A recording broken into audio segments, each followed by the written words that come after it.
So this is something I've experienced a lot too with people. This sort of embarrassing thing that people do. This is like people got to understand this. He just kind of mentions it in passing,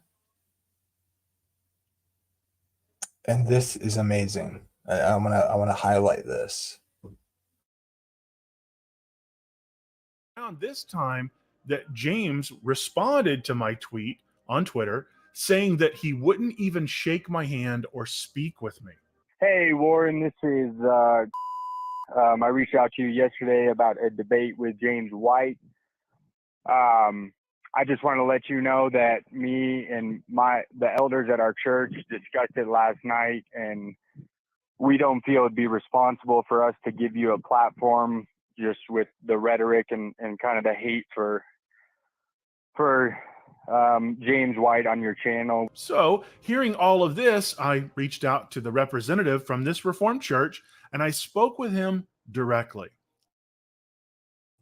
This is really key, guys, because so many people are guilty of this. I want to highlight this. Unequal weights and measures, big time. He told me that the church did not approve of me producing clickbait videos calling James White a cult leader and a theological buffoon, challenging whether or not he was even saved. And I think, let me see if I can pull that up. His thumbnails, Warren's thumbnails, because you can read this sort of thing two different ways. Oh. I'll see if I can find them, because I know I've seen these things. Let's see if I can find them.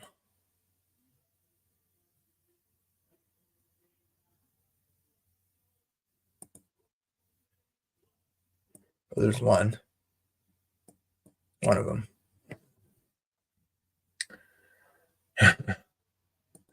I know I've seen the one where the buffoon one somewhere. Oh, there it is. Okay, look. I just want to show this really quick. Let's take a second.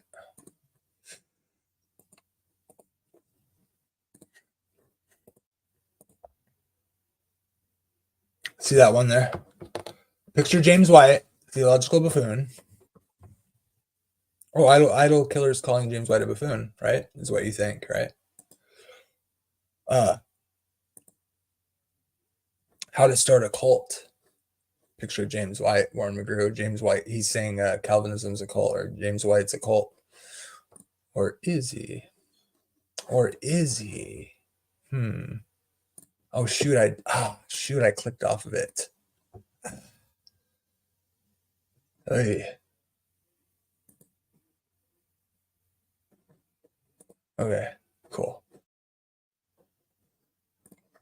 One sec.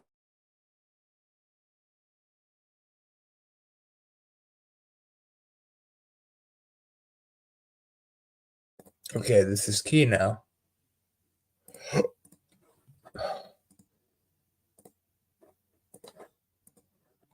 Calvinists, you're embarrassing yourself.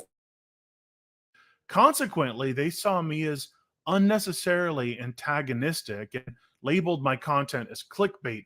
So they were withdrawing the invitation for me to debate James. Well, hearing this, I knew they hadn't even watched the videos, as it was James who called me these things, and I was simply responding to the insults. Did you catch that? The name of the title of those videos is he's putting James White on there, and this is what James White was saying about Warren, and he's addressing it. You gotta watch videos, people. You can't jump to your conclusions. This is like bad biblical interpretation as well. Thinking you know what it means for sure when you don't. Oh, and it's what's so ironic about it is every reason they gave to think Warren's not an appropriate person to speak for them to platform is just a really cursory review of Warren's channel, probably, I'm guessing, saw that and assumed Warren was saying those things about James White. And in reality, These are the quotes from James White and what he said about Warren, and Warren's responding to it. Let that sink in. Warren McGrew is a saint. Y'all burnt nuts. And asking James to focus instead on the points of disagreement. I noted that if that was the reason they didn't want me debating, then their issue was with James and not me. And I assured them that I could still keep it professional, and I was fine debating James despite the numerous insults and slander he had sent my way. Well, hearing this, the representative from that Reformed church informed me that he had spoken with James, or that the church leadership had spoken with James that morning, and there were concerns over me bringing up James' affirmation of the doctrine of infant damnation and his belief that God has decreed all child grape. Well, James was worried that I was going to bring this up in the debate. So I told them, I said, well, if that's James's concern and he won't debate me unless I can make assurances that I won't raise those issues, well, then we could simply add that to the terms of the debate contract. And I would note that I would refrain from raising such objections. I mean, it isn't. Look, my YouTube experience, I've just until recently have I had Adventists to interact with. Like, I've been doing this for a while, even before I had it. Well, I've had a channel for a long time, but I didn't really start producing until like 2 or 3 years ago, making videos. But before 2 or 3 years ago, I wasn't making videos. I was just engaging with other people's channels and going on their panels. And none of them were SDA. SDA don't do open panels, but we're changing that. It's good to engage with other people. There's other people that are actually Christians. They're just in a different place than we are. And yeah, I actually don't think all Sunday keepers are lost, and neither does the SDA church. So, it can be frustrating when people don't receive the truth, but that's God can work that out. We just have to stand for what we see is true. But Warren's a good person. I don't agree with him on everything. I agree with generally most of what he believes, in a general sense. So, I mean, I wouldn't promote him as someone teaching every truth. There's a few things I have a problem with. I don't even think he's thought about the Sabbath or much of eschatology whatsoever, but I really like the guy because I think he's honest and he's a good man. His channel is he's by far the person who's actually come on my channel, engaged with me offline, sent me messages, sent me correspondence, and been a good person to me, in particularly for how popular he is. Most people who are really popular will not respond. Rarely. There's a few people like that. I just really wanted to highlight this fact.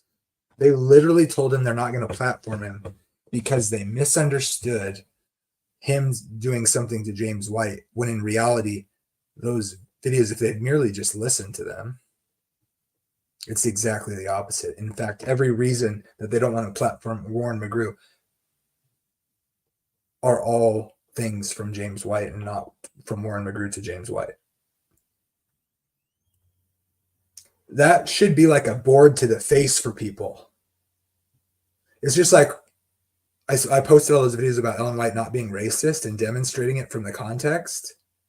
And like people just keep copying and pasting little snippets, quote mining, which actually makes it drills into people's mind that it means this certain thing when the context describes and explains what's going on. What can seem like a confusing statement by itself. And people just repeat it over and over and over. They're just fine. They just know it.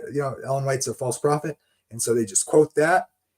And then you show them the context, and instead of learning from the mistake, right? People I know who I built rapport with, like Ryan the Anglican. I'm not trying to totally dismiss yet, but it's like, dude, I'm asking you as a friend to watch the video. A bunch of people thumbed up his thing, and it's like, dude, I just spent so much time demonstrating that that's false, using the Advent Defense League, using my own arguments, showing the actual context. And like, rather than people learning from their mistakes, they'll just keep repeating the mistake when they should be embarrassed of that. This is very concerning and dishonest.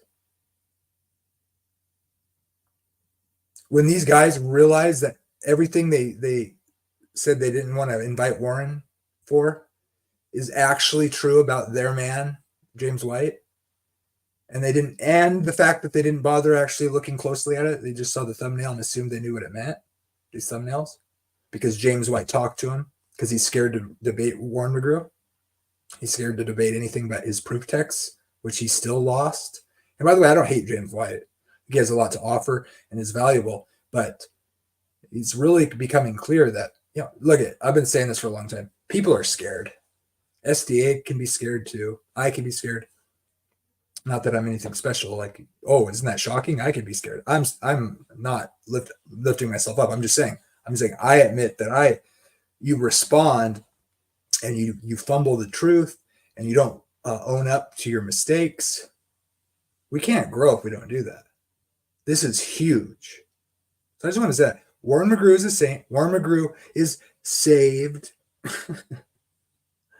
And, to the Calvinists out there, man, face the reality, man. Face reality. It's embarrassing.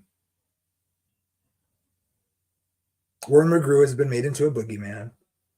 And yes, we all, talk a little smack, but Warren McGrew is like a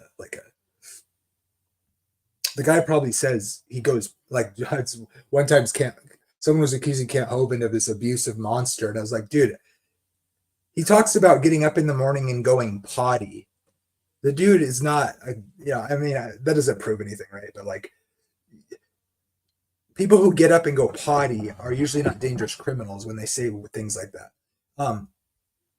For instance, of course, that's not any kind of proof. I'm not claiming that proves anything. I'm just saying it's kind of drive home the point. Warren McGrew is a soft-spoken, loving Christian person who is an amazing example of Christian character.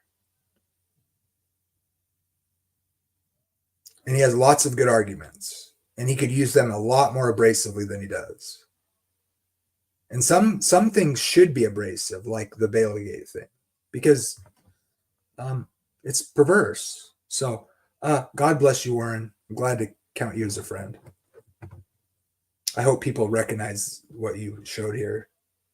So I just wanted to highlight it.